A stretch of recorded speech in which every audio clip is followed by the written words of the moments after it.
Dulu kita budak, sekarang oleh karena anugerah Yesus kita dijadikan anak. Dulu Tuhan adalah Tuhan yang jauh, tetapi karena Yesus Kristus dia menjadi Bapa kita. Dia Bapa dan kita anak.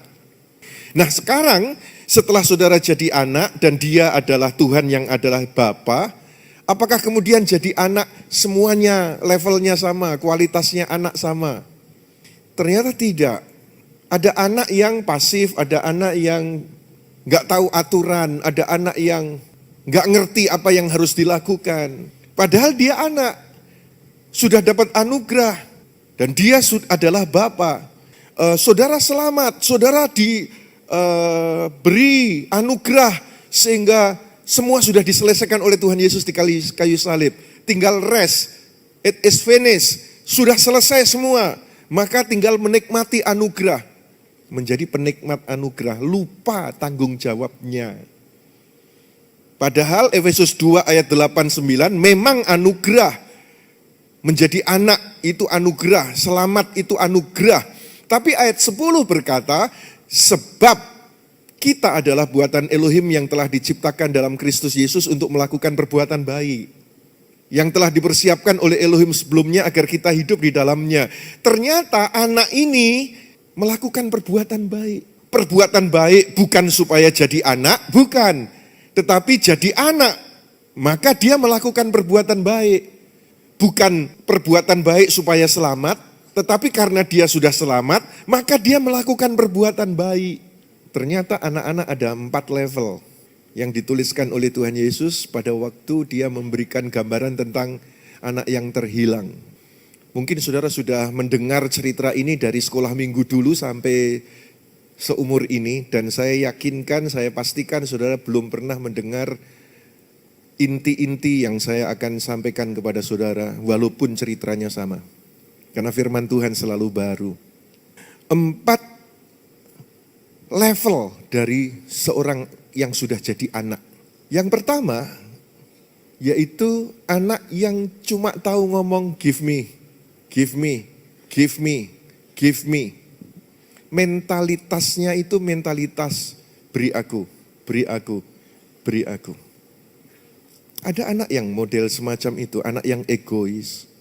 Dan kalau dia di dalam kekristenannya cuma tahu give me, give me, give me, give me, give me, nanti ending-endingnya akan mudah mengeluh. Nah saudara-saudara, di Lukas pasal 15 ayat 12 berkata demikian. Yang bungsu berkata kepada ayahnya, Bapa, give me, berikanlah kepadaku bagian harta yang menjadi kepunyaanku, dan ia membagikan kekayaannya kepada mereka. Saudara-saudara, dia meminta. Mentalitasnya itu cuma tahu meminta. Dan kalau ada anak lain memberi, dia malah memberi pengaruh, ngapain kamu memberi? Supaya orang lain juga punya mentalitas sama, mentalitas give me.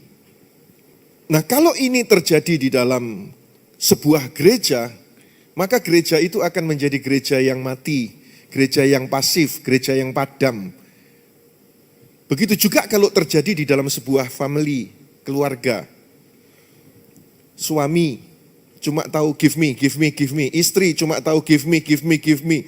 Anak cuma tahu give me, give me. Orang tua cuma tahu give me. Tarung itu. Keluarga itu menjadi keluarga yang tarung dan akan mengeluh. Menuntut. Yang kedua, anak terhilang ini setelah dapatkan warisan dari bapaknya, dia pergi. Dia bertemu dengan teman-teman, dia berfoya-foya dengan teman-teman, dan dia menghambur-hamburkan uangnya dengan teman-temannya.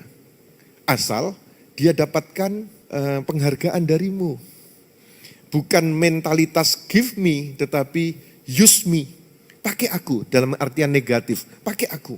Tetapi pakai aku dengan pamrih. Dan ini saudara, kalau terjadi di gereja, maka saudara akan menemukan orang yang seperti ini itu akan kentara sekali. Dia baru mau melakukan sesuatu asal dia dapatkan imbalan. Sementara Tuhan Yesus ajarkan, ketika tangan kananmu memberi, biarlah tangan kiri nggak usah tahu. Maksudnya, ketika saudara memberi tanpa nama, memberi tanpa orang tahu, Bapa yang melihat tersembunyi akan memberikan balasan kepadamu. Tetapi kalau saudara memberi dengan pamrih, engkau memberi, lalu orang memuji-muji, ya sudah itu upahmu. Lukas 15 ayat 13 berkata begini, tidak lama kemudian setelah mengumpulkan semua miliknya, anak bungsu itu pergi ke negeri yang jauh, dan di sana ia menghambur-hamburkan hartanya dengan hidup berfoya-foya. Dia dimanfaatkan betul oleh teman-temannya. Dan firman ini adalah cermin bagi kita. Kan karena anugerah saudara jadi anak toh. Tapi setelah itu saudara bercermin, iya ya, aku jadi jemaat ini cuma tahu give me. Tidak ada peran. Kalau memberi peran, use me, tetapi juga dengan pamrih. Oke, kita naik lagi sekarang. Yang ketiga, anak ini akhirnya habis. Kalau pelayanan dengan pamrih, pasti habis. Saudara kekristenanmu dengan pamrih, pasti saudara terhempas. Mesti harus tulus. Anak ini juga begitu. Habis akhirnya. Dia sadar. Dia berkata, ayat 17 kita baca dulu. Dan sadarlah dia akan dirinya dan berkata, betapa banyaknya orang-orang upahan ayahku. Mereka mempunyai roti berlimpah-limpah, tetapi aku mati kelaparan. Sadar dia, kepingin dikoreksi, tetapi dia masih belum take action, melangkah kepada hal yang benar. Bukan give me, bukan use me dengan pamrih, tetapi search me, koreksi aku. Dan orang yang sudah sedemikian ini, anak yang search me, dia sadar salah, tapi masih salah. Tapi puji Tuhan, sudah bukan menyalahkan orang lain. Misalnya begini, jadi jemaat toh, dia sadar dapat anugerah sebagai anak dan Tuhan Bapak. Tapi kok anak kok nggak rajin gitu. Aduh, kenapa aku kok nggak ikut pengurapan yo? Tapi tetap nggak ikut.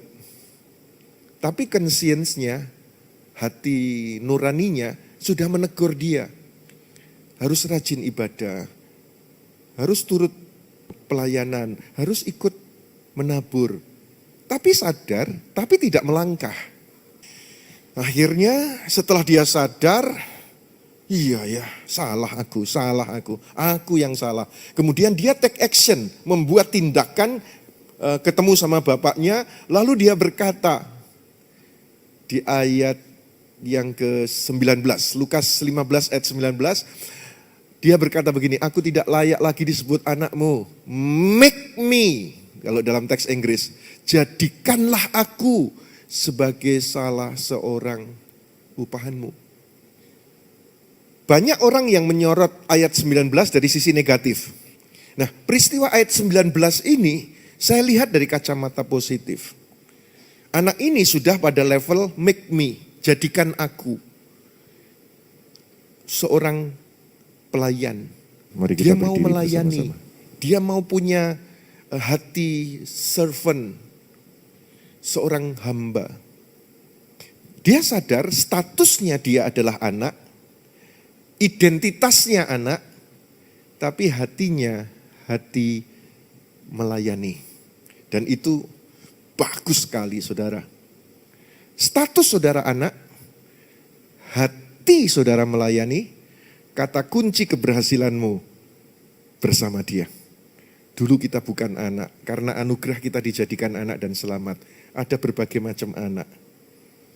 Saudara oleh anugerah sudah dijadikan anak, tidak ada bekas anak.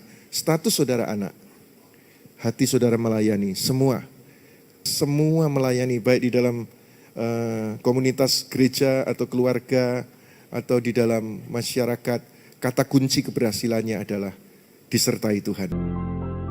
Terima kasih telah menyaksikan kebenaran firman Tuhan hari ini bersama kami.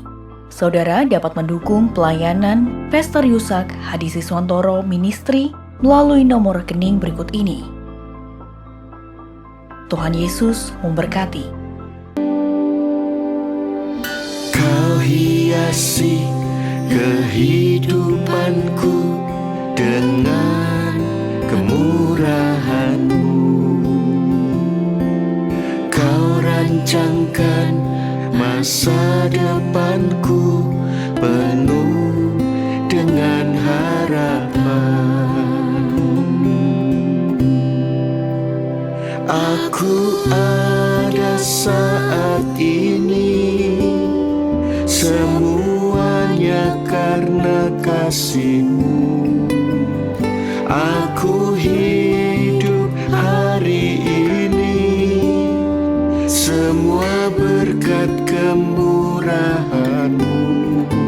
Terima kasih Yesus, Engkau sangat baik, teramat baik bagiku.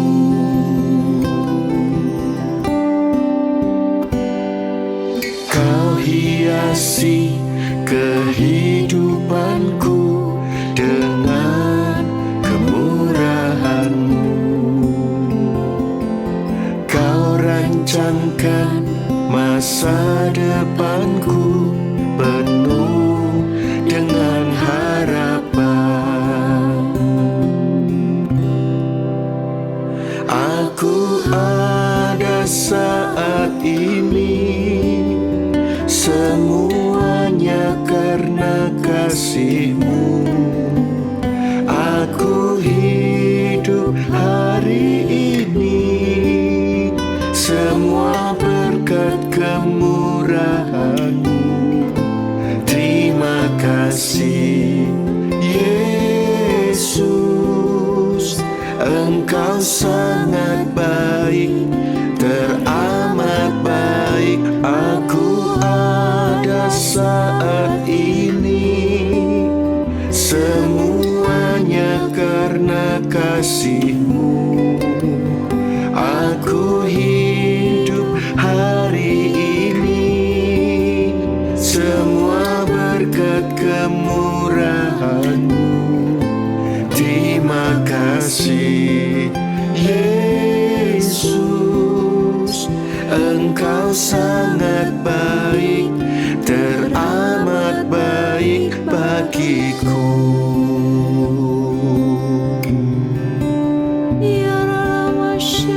Terima kasih Tuhan, Engkau sangat baik. Kalau kami ada hingga hari ini, karena berkat-Mu, karena kemurahan-Mu, dan kami mau terus berharap pada-Mu, sebab rancangan-Mu sungguh sangat indah bagi kami menyembah-Mu. Terima kasih Yesus, terpujilah Engkau Tuhan. Haleluya.